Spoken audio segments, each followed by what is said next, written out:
spent countless hours in the garage with your dad. Now investing in that old car and working on it with your son reminds you of him. And his legacy lives on. Fund your passion with a low-interest home equity line of credit from Bank of Blue Valley. Oh my gosh, where are you? Oh, a little bit delay, but right here. How are you doing? Where are you? I was like, is he coming back? Doesn't ever get old every week. Such a surprise. I just gotta keep it spicy, little saucy. Speaking of spicy and saucy, we had a fun charity event. Everyone dressed up. You were in a beautiful dress. How did you feel? How did the event go?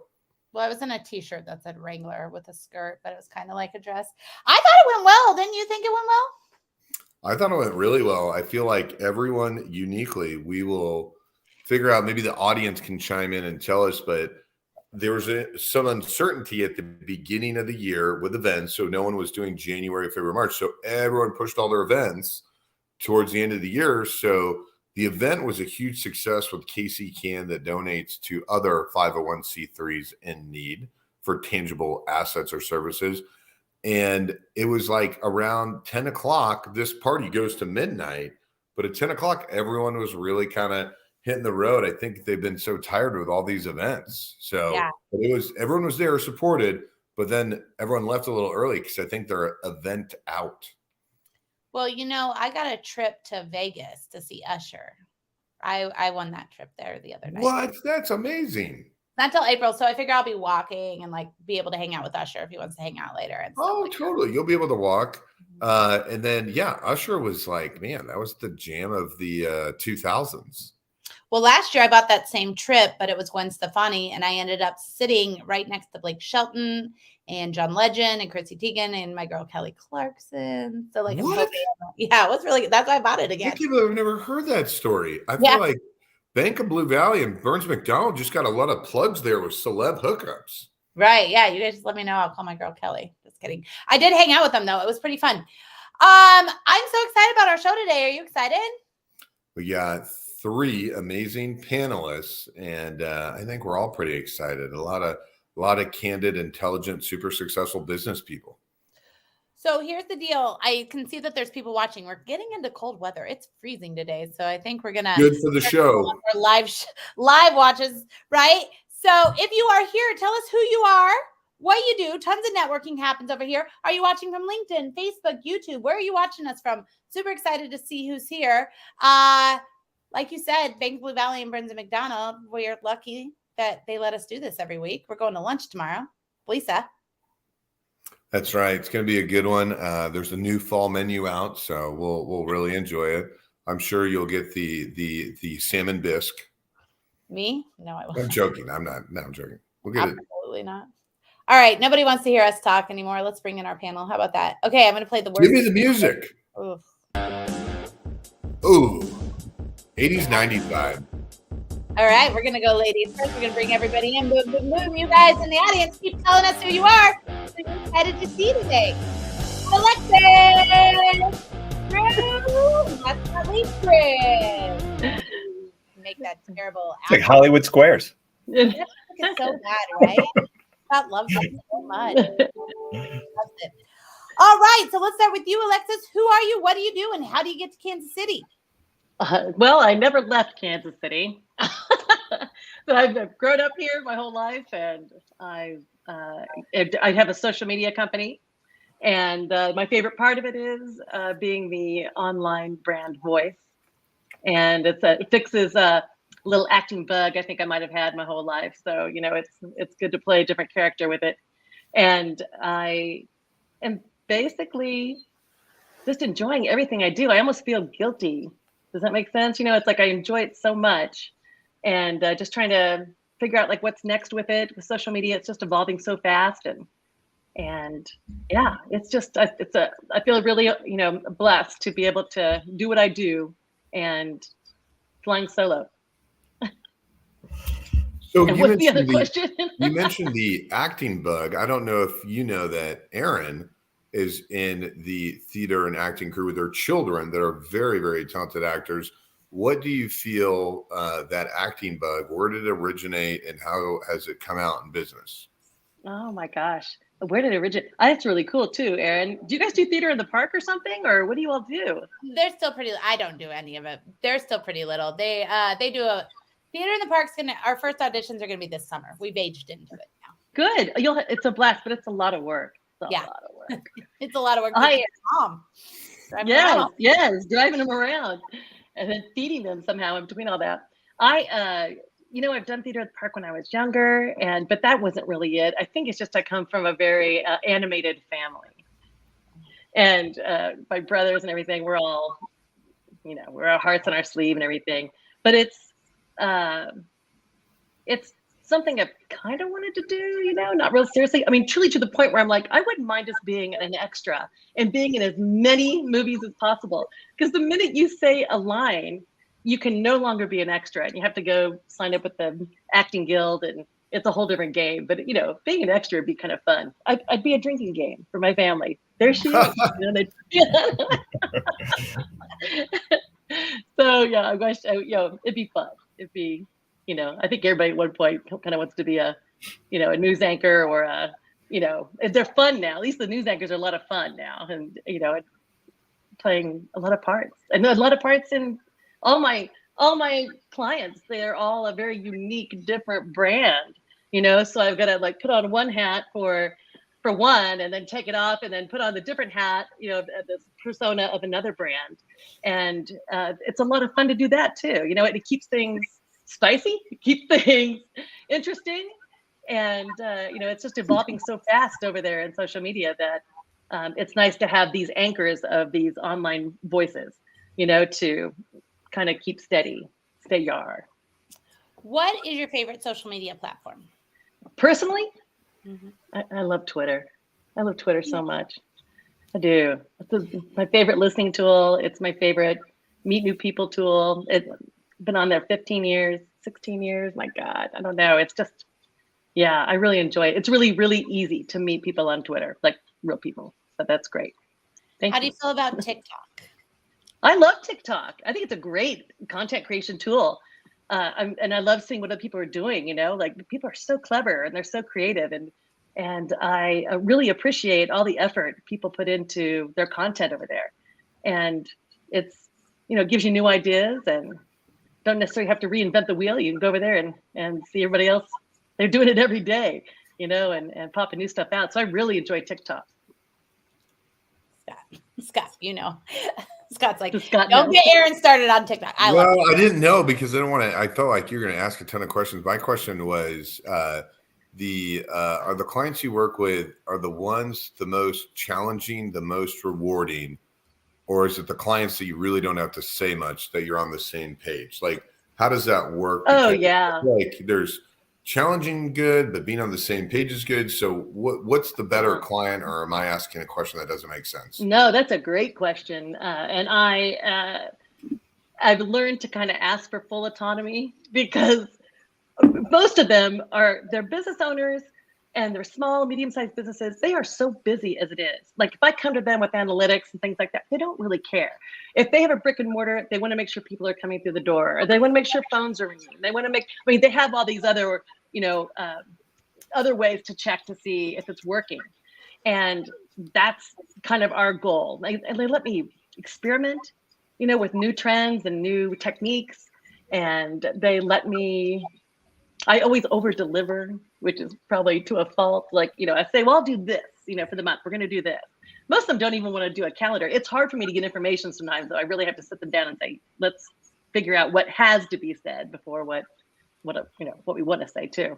And so, I think the ones that are they're just grateful that they're doing it. It's working and they can see the measurement and they let me do what I feel like is the right thing to do for them. Does that answer your question? Oh, yeah, it does. All right. Look, we got some people watching. Janae says hello, watching from LinkedIn. Hi, Janae. Delvin says, hey, gang. Hello, sir. He's busy. He does a lot of the PT for the Chiefs and some of those guys. So he's in busy season. Oh, very busy. Well, thank you, Alexis. All right, Drew, who are you? What do you do? And how do you get to Kansas City? Hi, I'm Drew Neubauer, and I own New Development. It's a multi-family focused ground up development firm. It's actually a company I just launched about 7 months ago. So extremely exciting jumping into that so far. So really all we're focusing on and working on mainly is ground up multi-family development. So it's been pretty exciting to get things moving with that. I'm actually originally from Kansas City, so grew up in Olathe, and then went to Rockhurst High School and went to K-State. And so really only made it about an hour and a half away, and then moved right back after school to Kansas City. And now I live downtown. So kind of been born and bred and raised in Kansas City through and through. So, pretty deep roots here. What Olathe school? Rockhurst High School. So Rockhurst and Olathe. I think it would have been south. I think Olathe South. That's a drive to Rockhurst every day. Can you tell people what you mean by ground up? Yeah. So we take raw bare land and actually build multifamily from ground up on that. So just for example, I'm actually working on a project now at 60 plus units. So we're starting from raw ground, then we'll be building and developing a 4-story, 60-unit multifamily apartment complex. And then where did you work prior to what you're doing today? And then what gave you the inspiration to take the leap? Yeah. So actually out of college, I started at a commercial real estate brokerage firm here in Kansas City. So I was actually an office broker. So I did all corporate real estate, corporate office, leasing, sales, purchases. Did that for quite a while, and then COVID hit, and that obviously kind of hit a stalemate with office real estate and office brokerage. So pivoted into doing some investment sales, residential sales, some multifamily sales, and then most recently I was just with a commercial general contracting company. Where I was VP of business development. So worked one-on-one with a lot of developers and a lot of people within the commercial space. So really my whole career has been cultivating the commercial real estate side of that and learning the ins and outs from one aspect, to the other. So it's a really cool experience and take on being able to see the kind of back ends that a lot of developers aren't able to see, or kind of have that kind of what was the perfect, well-rounded experience to lead to development. But I knew right when I got in it that was the route I wanted to do. And I wanted to kind of get the full rounded experience of those so that I could better understand development as a whole instead of obviously just cold jumping into something like that. Scott, did you know I was in this space for about 8 years before I started my company? That's what sparked you to start. And do you know what else it is? It's recession proof. It's a very good space. So I was in it back when we went through everything from 2008 to 2012. I was in this space and I didn't feel it at all because unfortunately, a lot of people had to move into the multifamily space, right? From their homes. So multifamily went up while everything else went down. So good thinking. You're starting at the right time here, sir. Yeah. The question is, so Aaron and I had a charity event that we went to, and then I went and saw you at an event, and you just strike me with so much passion and fire. And one thing that Aaron and I really get together on is we're similar in terms of sometimes we always ask icebreakers, who motivated you or who inspired you? You're someone that you're motivated, and people have motivated you for better or for worse. So when you have that fire, was that part of the fire that wanted you to start your own business? Did you want to prove to people you're like, I can do this? Yeah, 100% on that. It's been a lot of proving to myself, number one, and then, proving to others that doubted, or proving to, some past employers, just different things that have fueled it. And a lot of it's been, friends, family. I was raised by a single mom.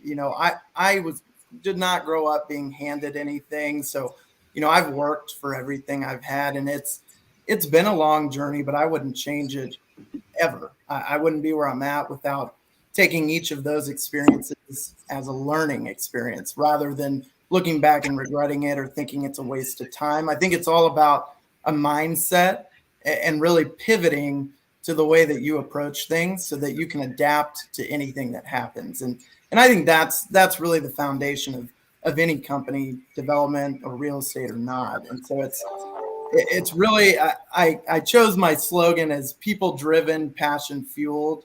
Because it is. I mean, projects are people focused, people driven, and you can't get behind a project without the passion for it. And so that's really kind of a little motto I put in for my company, and it's something I do believe in, and I think it's a good representation of what something like that looks like. I want to read you this thing, and it's actually somebody I know from property management posted this today. It says KPI, and then it has crossed out key performance indicator, and it says the new KPI, keeping people interested, keeping people informed, keeping people involved, keeping people inspired. That reminds me of yours. You like it? You can steal it. Yeah. Steal it from her. No, you absolutely should. I mean, that's the better retention, Aaron, by far. Well, I'm excited to see where you go with this, Drew. I think that's pretty genius. All right. Do I call you Chris or do I call you Christopher? You can call me Chris. Okay. Chris, who are you? What do you do? How do you get to Kansas City? Yeah. Excuse me. Name is Chris Buono. I am the owner and founder of Bijoux Crème line of flavored butters. I got to, I know in this virtual setting, I couldn't bring any samples to taste test. So you'll just have to trust me. But I was the trailing spouse about 3 years ago when we moved here from the Northeast, from Massachusetts. And so we've been here just pre-COVID. I got to experience life in the Midwest and specifically Overland Park with the ups and downs of COVID. And during that time, as a trailing spouse, a job hunt, I worked a few projects, some pretty interesting projects, actually, but never really found my forever home. So at some point opted to switch gears, brainstorm around what I could do from an entrepreneurial perspective. And so settled on gourmet flavored butter. So, I mean, there's so many teasers here. What was the aha moment? What was the incubation period? A lot of entrepreneurs are watching and say, how do I take my first leap from idea to creation? So walk us through the idea to creation. And why butter? Like, this is so interesting. Oh boy. So I'm going to start with Aaron's question first because it starts at the beginning. And I don't want to make this sound more important than it necessarily is, but people have told me it gives them chills, depending, I suppose, on your spirituality. But I will tell you, we were on vacation. We were walking along the beach, and my daughter, now keep in mind, there are no billboards around, there are no businesses, no signs of any kind. My daughter starts skipping and chanting. She was 9 at the time, 2 years ago. Exotic butters. I don't know. She's just skipping along, chanting exotic butters for a good 5 minutes. And I'm walking alongside her and I'm thinking, that's so random and odd. And what does it mean? And does anyone make exotic butter? And can I make exotic butter? So fast forward, I don't call it exotic butter at this point, but she gave me the idea and she likes to take credit for it. So sure. And then Scott, your question, boy.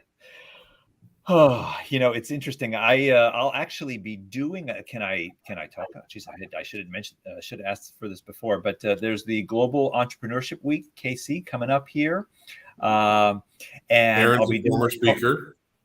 What's that? Aaron's spoken at it many times. I was the keynote either last year or the year before. Yeah, so I'll be talking about agile, lean, and minimum viable product in the startup focus. And so, what can you do? You get in the kitchen, and I could see. My goal was to see if I could make flavored butter, and I could make it well, and I could make something that was saleable. And you just start at the beginning. And as with anything, anyone who's any kind of project management, and I think we all kind of in our jobs do a certain amount of project management. You break it down into small pieces. I discovered that I could create something that was saleable, and I went through a few focus group tests, informal, at the pool around where I live, but it was still a focus group test, and got feedback, refined, and you just kind of push your way through the process. I have a very, very important question. Do you have Ready? popcorn butter flavored yet? Or is it butter like on the stick? What kind of butters are these? I need to know. Well, okay. You know what? I if I had thought about it ahead of time, I would have brought a jar here to show, but it's in a glass jar. Okay. It is butter, but it is what's called compounded with flavors. I have currently 6 flavors, and they're all very good. They range from like a sweet raspberry, maple pecan, all the way to a garlic and herb.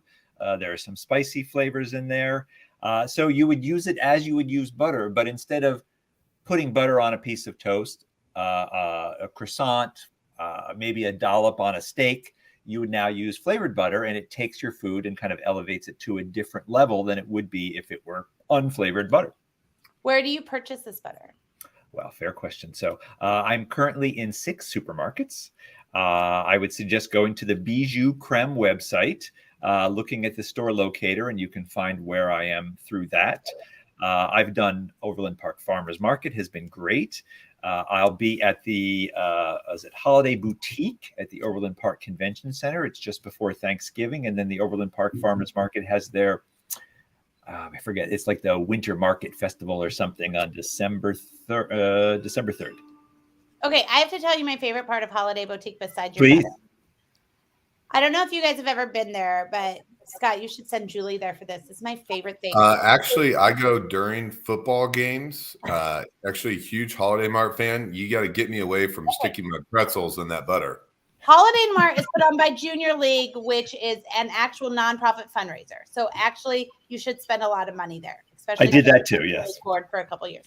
Holiday 6 years Boutique is a for-profit event. But what I love about it is downstairs when you walk in, the Johnson County Christmas Bureau, which is one of my favorite nonprofits, they put together an actual store for underprivileged families that they can go in and shop for their parents and for their kids and not spend any money. So they raise all this money and then put together a store for Christmas time every year. Johnson County Christmas Bureau is the name of that. Johnson County Christmas Bureau has all these women in the town, usually a little bit older women, put together wreaths and trees, pre-decorated wreaths and trees. And then there's a huge auction for these wreaths and trees. And then at the end, whoever wins, it's like a silent auction. Then you can go pick up your pre-decorated wreath and tree. So all my wreaths are from that. And every year I get a new one. It's my favorite thing. That's very cool. Yeah. So make sure you check out there's some really cool ones. Like I know, Drew, you said you went to K-State. There's always like big K-State ones or big KU ones. There's some 7-foot tall trees and then tiny trees. It's one of my favorite things. A little bit of Holiday Boutique history for you guys. Well, okay. We're going to have to try your butter at some point. So we're going to have to meet you in person. Yeah. Chris, I would put the link in the comments too for the audience. Perfect. Yeah. All right. Okay. So now we're going to do our Burns and McDonnell question of the day, and we'll pull it up. And then the minute that the question is done, Alexis, you just jump into your answer.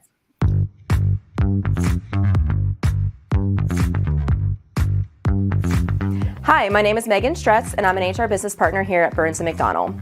I work with employees to help them reimagine the path to success in their careers. Can you tell me how you define and demonstrate the values in your organization? Okay, this is great.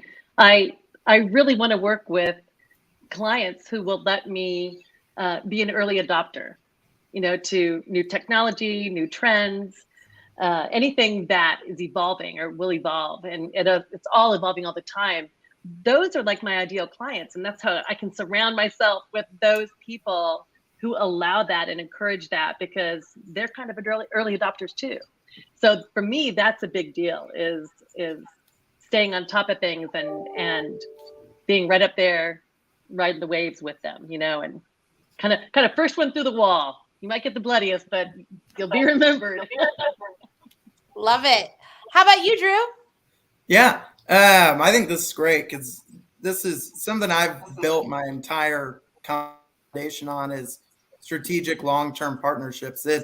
It's really going after relationships. I mean, my network is what's taken me where I am today, and I've really worked very hard to surround myself that truly believe in what I'm doing and trying to do in my company and project. And the people I brought on for my team have only been people that I know and trust and have worked with in the past.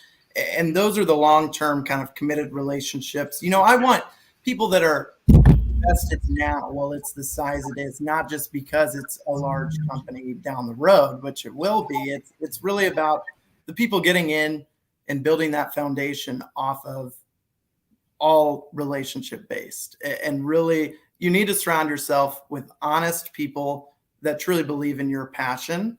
And I think that that's part of defining through what values you represent through your company. And I think that's been big part of what I've done. And I'll say it's not the easy way, but it's definitely the right way. And it's the long-term play on it. Nice. All right, Chris, how about you? Yeah, I didn't mention during the introduction portion that I was an IT executive, but when I transitioned, really, I was going back to my roots. My first chosen profession was to be a chef. So having said that, I am a foodie at heart.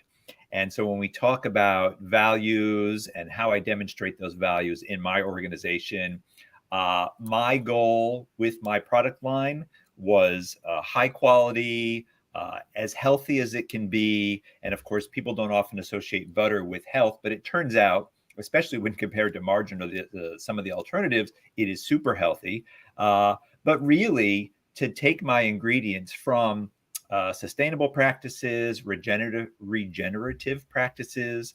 I source my butter from Iowa. The Amish and the Mennonites produce it. It doesn't get much more sustainable and regenerative than that. So I have made sure, even when it costs more, to ensure that I was sourcing my ingredients and the base butter from only the most reputable sources.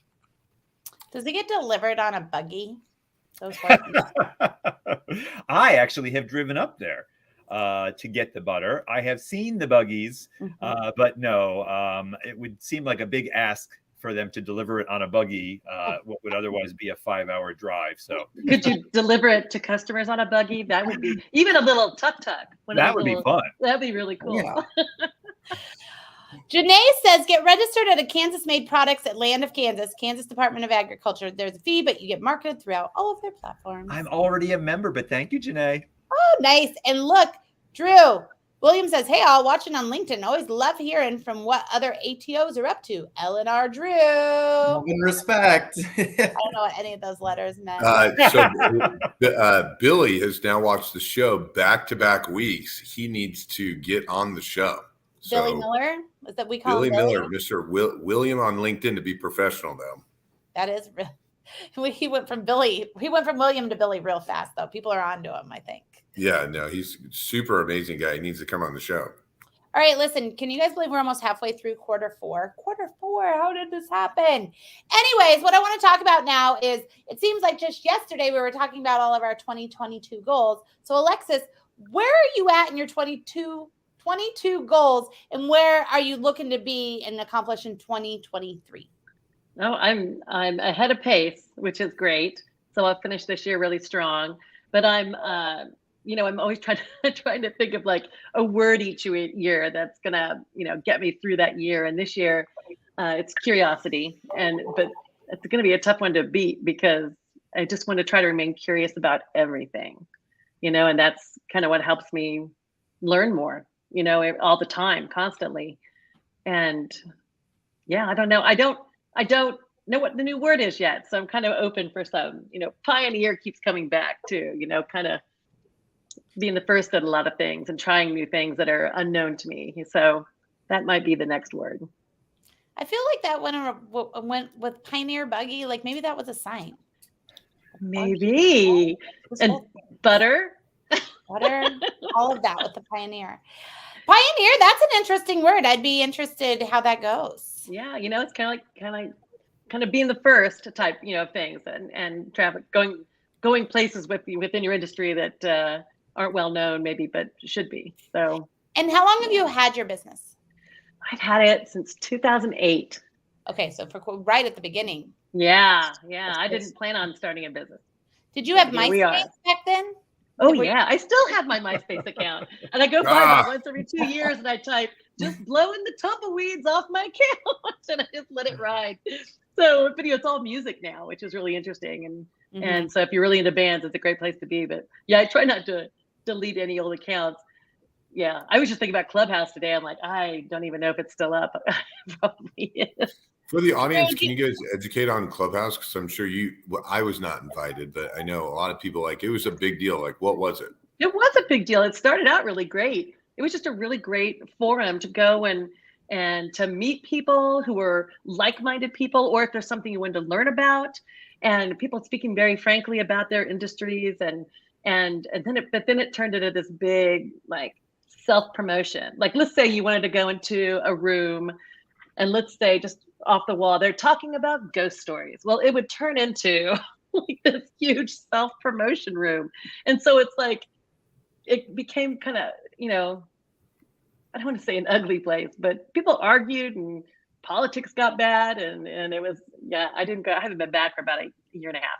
It was a conference call, I felt like, and it was right at the right time because it got real popular during the lockdown. So I think people are any way to connect with people, but it quickly blew out. But I will tell you my last MySpace pick. First of all, Drew, have you heard of MySpace? Yes, I've heard of MySpace.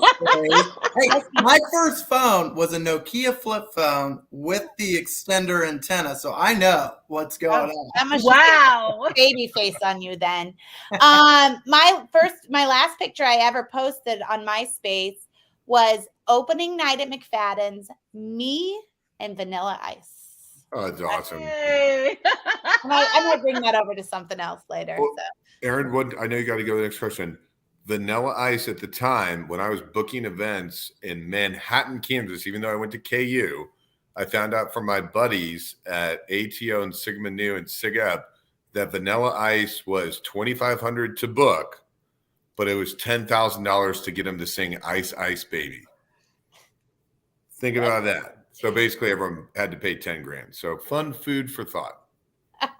I still feel like 10 grand for Vanilla Ice is doable, maybe. I think so. Yeah. They must have paid that to get him at McFadden's because I got a picture out of him there. I don't think he just came for fun.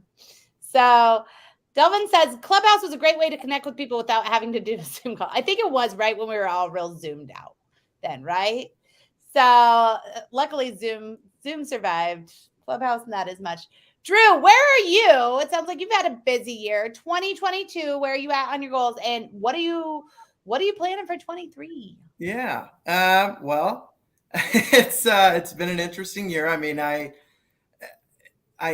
goals have changed. It started as I was employed. I had a bad layoff from a W-2 job, and everything had to kind of pivot. And that's when I decided I wasn't going to let anybody rip anything out from underneath me again that I had built. And I said, I'm ready. I'm ready. Let's do it. Let's start your own. And that's when I started this and kind of had to set up the goals as we go. And we're only really 6-7 months in, but made a ton of progress. So doing the work of a full development staff as one person.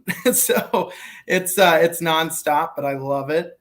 And I would say I'm on track with the goal that I had set here when I started this, which was to get this off the ground by the end of the year. And it's looking like, we're getting close to that. So the 2023 goals, come in is to really get this thing started in construction, get this development going and get another one lined up and ready to go. So it's kind of, it's a cyclical cycle on this. Do you see an advantage as backlog is catching up with a lot of subs? Obviously, this is the kind of what we see as the peak, but do you see the backlog catching up and your tenacity and your drive being a huge differentiator maker? Because as everyone's running away from the fire, you're running towards it. Yeah. And I think now's the right time to get into development. It's all about adapting to the market. If you ride the highs and you're only successful in the highs, then you're typically not a company that's sustainable. So, my thought and ideology behind it is is get in now and learn to adapt to these downturns of markets. And when we come out of it, then we can go on the highs, but we've been through the lows, and the sustainability and scalability is really what's behind this. So as far as subs and kind of getting all that, a lot of that's kind of been played into relationships I've built too. So that's going to be a big differentiator in this. It's the communication is insane in this because there's such a lack thereof. So that's been a big process that I've tried to change is making it fully transparent, full communication, accessible at any time, all the time, and working through a lot of relationships with even subcontractors on trying to get those lined up, where, again, I think relationships and network fuel business, and that's definitely no different in the development space. Yeah, but to say something to give Aaron a little aha moment, I didn't know this until like last week, but cattle, when there's a storm, cattle run away from the storm. And do you know buffalo run towards the storm? Fun Why? food for thought. You are being a buffalo. But why do they run toward the storm? I think they just want to go through. Get it over with. Make a good business analogy. You just, I wasn't ready for that, and I didn't research it. So now I know. Be ready if I throw out a metaphor, know the reason why. So, but I got schooled on that one. I don't know. Do you know that ants live 3 times faster if they're surrounded by other ants than if they're by themselves? Ooh. Whoa. That's an analogy about loneliness. Okay. Oh. I don't have any other random facts for you. Chris, let's just go to you. Where are you at on your 2022 goals, and what is your plan for 2023? Yeah, boy, I've been pounding the pavement for only three and a half months. So my goals were to get into 10 grocery stores and to sell 1,000 jars. I interestingly have sold about 1,500 jars, despite only recently getting into 6 total grocery stores. So I have some work to do on one, but I think it's doable with the few months we have remaining. And for next year, really, this is all kind of local to the Kansas City area, both sides of the border. And I want to get regional. The goal for me is to make flavored butter as ubiquitous as flavored yogurt or flavored ice cream. One of the things I say is that, imagine a world with only one flavor of ice cream and one flavor of yogurt, yet with butter. That's kind of where we're at. So yeah, I just want to continue to grow, continue to give people the opportunity to try it, find flavors they like. And I think all of us have mentioned the word pivot at some point in this conversation, and really just to be able to provide good quality flavors for whoever wants them, and really just to kind of spread the word. Spread the word. How did you get into those 6 stores? It's funny because in some ways I found it much harder to get into some stores than I thought it would be, and those especially are like the small groceries or small specialty food stores. Turns out the grocery stores, the larger stores, have been easier.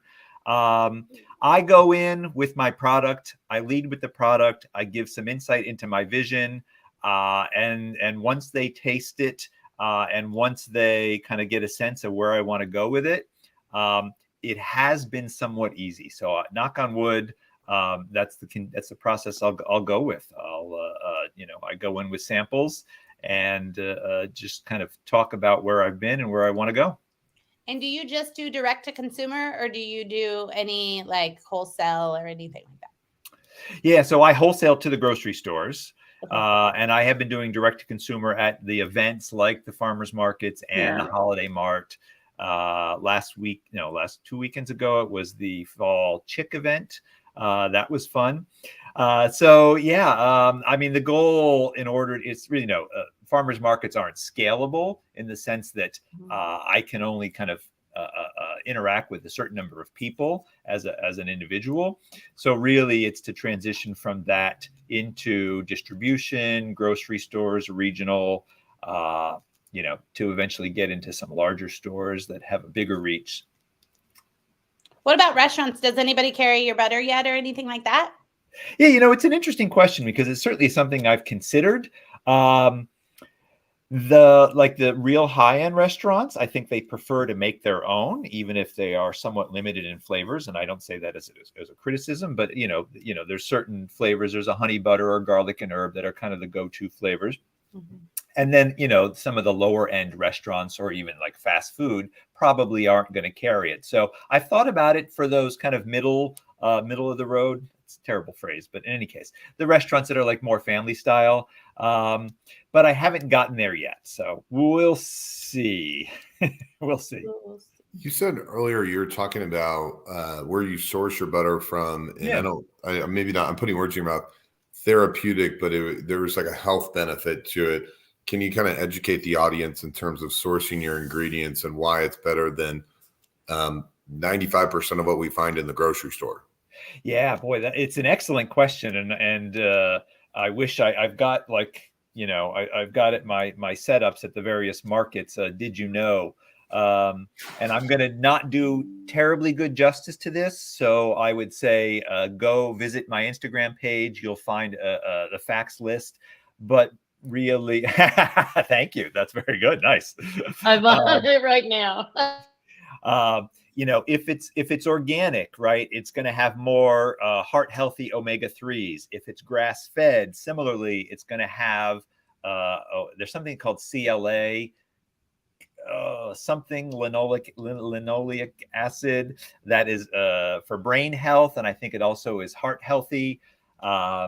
And so really, I'm going to mangle this from a real medical perspective, but it turns out butter is super healthy in the right quantities.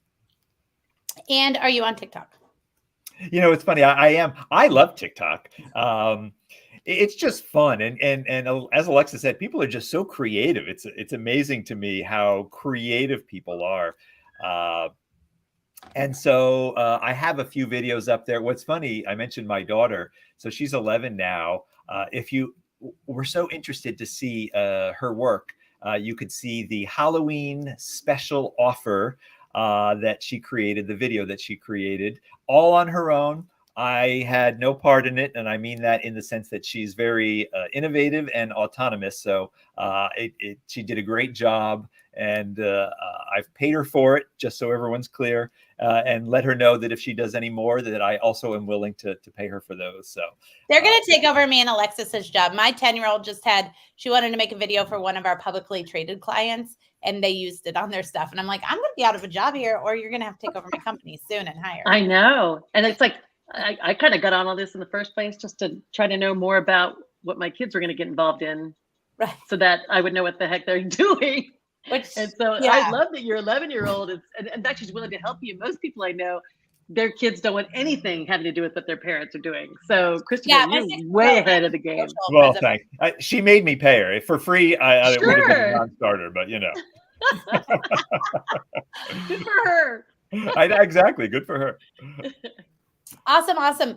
Okay, Scott, I'm going to let you ask a question, but not a stupid icebreaker question because we still have 15 minutes left.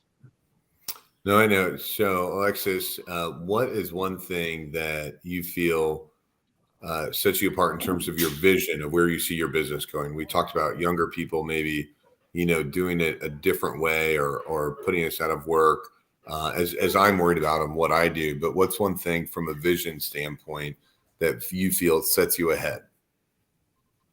That's a great question. And I feel like I'm always thinking like, what is next with this? What is next with this?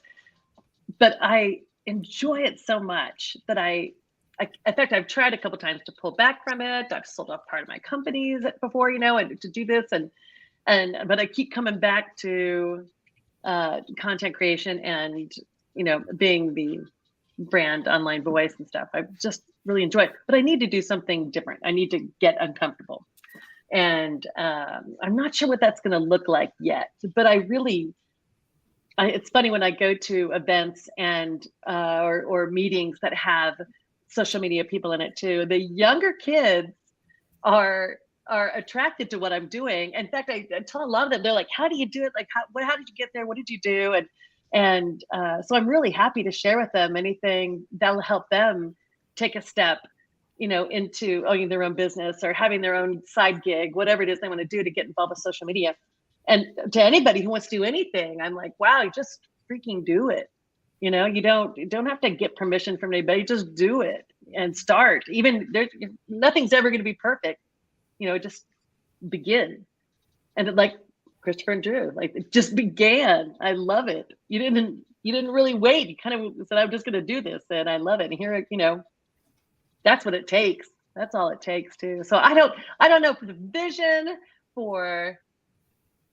I collaborate a lot with people, with a ton of freelancers, and so I kind of have a virtual agency kind of percolating all the time. Where do I plug people in to help my clients achieve their vision? So I'm holding steady, but gosh, I don't know. I really want to. I kind of want to shake things up. I just don't know what that looks like quite yet. There you go. That's the curiosity and the pioneer. That's right. So Drew, obviously there's some trade secrets in what you do, so nothing to give away in terms of your competition, because I know you're aggressive and entrepreneurial, but what are some things that you feel sets you apart with your vision of where you want to take your company? Yeah, I think definitely the way that I plan to scale and the process and our approach. There's nothing huge trade secret about it. I mean, it's just something that I've seen on the back end that a lot of other developers aren't approaching it this way. And it's really about making sure that everyone you bring on to that team is feeling like they are a part of that project. Because, we, as a developer, I'm hiring a general contractor, an architect, multiple different engineers. I've got insurance people, environmental specialists. I mean, the list goes on and on and on. And the mere fact of it is that I can't complete a project without the help of each of those different companies and partners, and really what I call my team. I mean, that's the big difference, is really approaching this in a way that it's not developer knows best, developer against, the city or against the other, pitting different companies against each other just to get the lowest price with not the best quality or outcome. It's really more about finding a team that meshes well together, making sure everybody feels that they're fully a part of that project, that team, and really getting that passion to spread throughout. And that's kind of the difference in the approach of what I've seen a lot of developers doing on the back end. And that's why I think I know this is going to be a very successful model, and it'll be true and proven by our first project here. So one quick question. What about, why do local developers tend to win more than out-of-town developers? Do the local governments and cities favor local developers over outside developers, or is it just the local developer knows the product better? I think that it's, again, especially in Kansas City, I know it comes down to who you know. This is a networking, relationship-based business community that we have in Kansas City. I don't know the last time I have gone to an event and known somebody that doesn't know somebody I know. We're just such a connected city that, especially from the development aspect, where a lot of our economic growth and development comes from and is spurred from real estate, commercial development. And it's kind of crazy to see all of the different aspects and companies that are involved in growing a city. And it all kind of roots back to development. So when you have a local developer that's deep rooted in Kansas City, that is well connected and has relationships with a lot of those people, it just is going to move to them being more favored over an out-of-town developer that is no named, that has no face, that nobody knows, as well as somebody that's local that can really say, hey, I've put my roots down in this city and I'm invested in this city. And I think that's the make or break it with a lot of that. But obviously there's out-of-town developers coming in, but that, I would say, is the main reason that we see that. Why Great insights. Why does your cute doggy have that cone on his head? Didn't even know she was in the background. Allergies, scratching away at her fur, where it just creates sores. Cone of shame.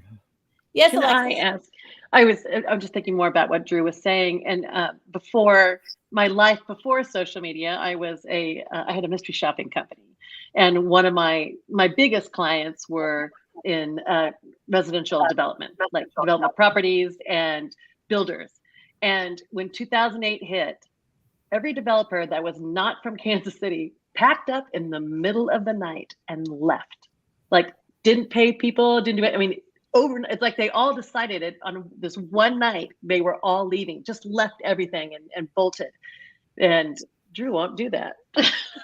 You know what I mean? Like, the local people didn't, and they stayed and completed what they were doing, and they weathered the storm. And I'll never forget that. And I won't forget the ones that bailed too. So good job, Drew. Mystery shopping, that's fun. I want to be a mystery. So fun. Talk about Right. acting. That is so much fun. It was a blast. It was a blast. Fun. All right, Chris. So, Chris, what's that at? where do you see the vision? Yeah, where do you see the vision of your company that sets you apart from your competition? Yeah, and I hadn't touched on that yet, but it turns out when I was on that beach that a couple of years ago that there is competition. There are people who make exotic butter, and I discovered them kind of over time as I went through the process. And interestingly, it did not dissuade me because I wanted to do it better. I am organic where they're conventional. I'm grass-fed where they're not. My flavors are richer, better, and I think those are kind of theirs are kind of cost-oriented. I'm in glass, they're in plastic. So really, I just wanted to do it better. And the traction that I've gotten and the reception that I've gotten and the feedback I get has been fantastic. Originally, if I go back, almost a year, if I asked someone, what's your favorite brand of flavored butter? 8 out of 10 people would not even know what I was talking about. 1 out of 10 would say, oh, I tried something, but I don't know, who made it. And maybe 1 out of 10 would have a favorite flavor and know kind of a brand name associated with that. So really my long-term vision, and whether that be a year, 3 years or more, is to be the brand that comes to mind when somebody mentions flavored butter. If I said, what's your favorite flavor of spaghetti sauce, or your favorite spaghetti sauce, you likely have 1 or 2 brands in mind, and I could probably guess. Or any ice cream, whatever the case may be. Flavored butter, there's not anyone. There's nothing comes to mind for 9 out of 10 people. So, and I think there's an opportunity there. And I do want to just touch, I don't know how much time we have left, but one of the consistent themes that I've heard and has rung true for me is grit. I have tried to start entrepreneurial endeavors in the past, and for lack of a better term, they failed. And, of course, I learned something as part of the process. But having gone through this process and having stuck with it and seen my way past the hurdles and the tough spots, I realized that the difference between people who succeed and don't often is just pushing past those struggles and getting to the other side, because everyone's going to have a struggle. And if every time you hit a hurdle, you go, it's too much, I'll just try something else, you're constantly switching gears for your whole life. Obviously, you don't want to get behind a losing proposition and stick with it, kind of to its bitter end. So you have to kind of discern between the differences. But really, just knowing that that you can do it, and if you stick with it, even if you have to pivot a little bit, that word again, that you can do it. Awesome. Yeah, I think that's a great point. Okay, Scott, listen, you got 5 minutes, so no more than 1 minute an answer. But ask one of your stupid icebreakers. Chris inspired it, so I'm going to throw we're talking about grit, so I'm going to throw 1 minute answers. Throw a hard icebreaker to do in 1 minute. But you know what? The panel inspired it. We've all failed 10, 20, 30 times in our journey. So this should be a quick one. So Alexis, not to put you on the spot, or maybe I'll go to Chris and then we'll go back to Alexis. Chris, what is a time that you failed? And Aaron and I failed hundreds of times, or in a week, hopefully multiple times, because that's what you have to do. but what's an example where you failed, but you learned a ton? Oh boy, when my daughter was born, I was a stay-at-home dad for the first year and change. I started a matchmaking service. This goes back to Western Massachusetts. It was part hobby. It was a real business, but I was doing it while being a stay-at-home dad, and thankfully she was sleeping a lot at that point, so it allowed me a little more time. But yeah, in the end, I think if I had stuck with it, I probably could have done more with it. But because it wasn't a passion of mine, because I hit hurdles very quickly, I abandoned it. And I did learn a lot about marketing, a lot about networking, a lot about starting a business. It was my first kind of formal business startup. And so, it seems like distant memory 10 years ago, but it is the basis for what I do now. Drew, 60 seconds. Failure that you learned from. Yeah, real quick. So I failed to mention that I still am a licensed real estate agent. I still sell real estate. I also have a separate company where we're doing residential renovations, buying, flipping, and selling. So the very first one I did out in Leawood, we put a lot of money into it. It was a lot of risk. I was all in, and, we flip it and the market switches like this. And, we had it on the market. We dropped the price. And then, what I said, let's use our favorite word here, pivot, and decided to go ahead and rent it and learn from it. So it didn't become something that was a failure. It became an additional learning experience. So, all of this stuff is all about learning and creating the foundation. And I think that as long as you can adapt to whatever situation you're in, and like you said, as long as you're not behind a bad venture, then there's always, learning lessons, and there's always money to be made, and there's always, progress to be made at any point in your career on anything you're doing. I should have consulted you with the question, because the better question, Alexis, is a failure that turned into a learning experience, because they all are. That's much more politically correct too, I think. I don't know. Well, I hope everybody learns from a failure. In my mid-20s, I decided I loved sales. Kind of always been in sales. I was in sales most of my life. But at this point, I thought there was an opportunity to go to with a radio station, and everybody, thought it was kind of sexy. Let's go be a a radio station salesperson. And I thought it would be really easy and kind of fun, and bought all these new clothes and stuff.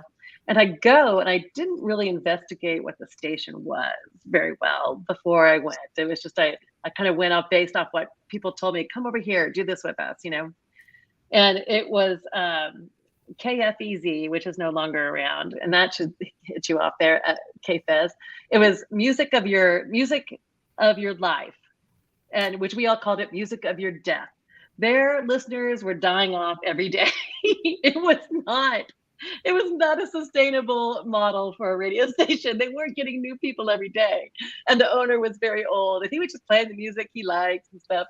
So it did teach me that before you take on a sales project, you really need to consider the product and the service really, really well, because it was kind of a waste of time, unfortunately. And I think I even got fired from it, because I was just like, no, this is no fun. We got 35 seconds. So Aaron Fulk, take us home. I'm just going to wrap us up. I wanted to thank our panel so much for coming on today. We really, really appreciate it. Make sure you connect with all of them. They are all tagged on LinkedIn. Thank you to Bank of Blue Valley and Burns and McDonnell. And as always, thank you, Scott, for joining me. Can we See do you this guys next week?